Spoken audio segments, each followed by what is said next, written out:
Hey guys, welcome to MEC, Men Empowerment Cayman.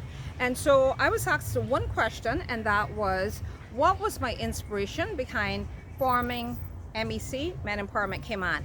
And so one, on a positive note, I will say there are men who are trying to be good fathers, trying to attend their kids' PTA, be there for their children, show up at reporting sessions, take their kids to Sunday school, set sober, alcohol, drug-free role models in the front of them, but I kind of felt there was not enough support and enough events, I guess you'd say, for those kind of fathers to continue to be good fathers and continue that. Or I kind of felt there was needed to be more talk to support those men to continue to be good fathers. So that's one reason. Second reason, on the reverse of that, I see, and we all live in this community, I see a lot of family breakdown, a lot of moral decay, a lot of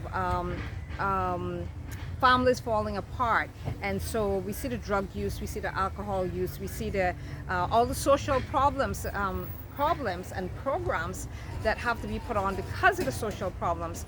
So, and I felt that, and I'll jump to the part of the question. They also said, well, why a men organization instead of a woman? And I raced to answer that question by the way God meant for it to be is for men to lead their homes, lead in school, lead at work, just be leaders.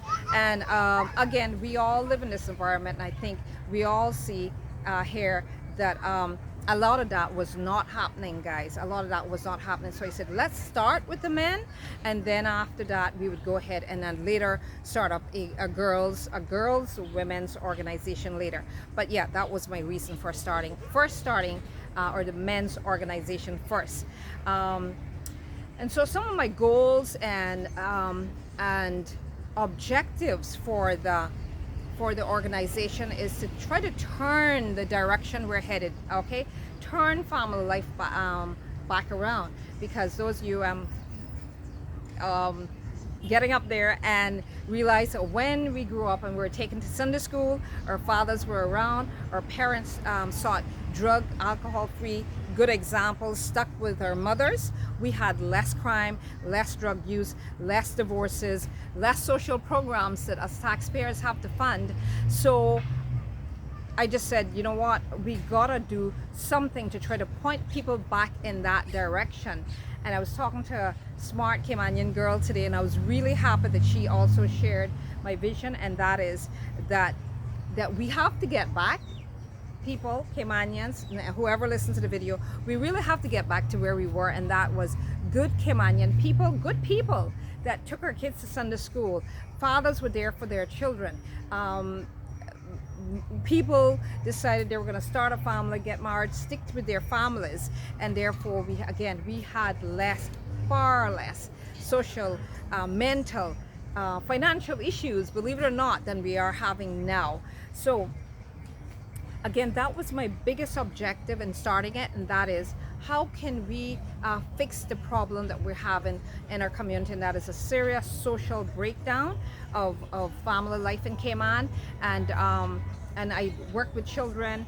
I see the effects. I see children being left to the streets, unsupervised many times, because a lot of parents, whether the mom is out partying to get back at the father is having an addiction problem, and children, young men and women, are left to roam about the streets, go places unattended. Children are left in the home. Teenage boys and girls are left in the homes by themselves, sometimes for all weekend, right? Because again, the mom may be partying or have an alcohol problem too. The father, and whoever don't know about this, guys, or I think like I would need to take you guys with me and see. It's just there in the community, guys. I don't know any family that's not affected by it, and I don't want. We decided to start this organization because I don't want to normalize it where people start thinking, oh, this is how you raise families. No, and it's costing us very much in tax money. A lot of our children's mental issues, a lot of them is because of a breakdown of the home, where again parents are not there to raise their children. A lot of our parents have drug addiction problems, and so children, boys, girls, teenage children are left alone in a house for hours unsupervised, and therefore they get to just roam in the streets. Our girls become teenage moms, or boys become a lot of times hooked on drugs themselves from a young age because of because of the lack of good parents in the home. But right now we're focusing on lack of good fathers in the home to supervise them. So I'll stop with this video and I'll answer the other part of the question. Thank you guys.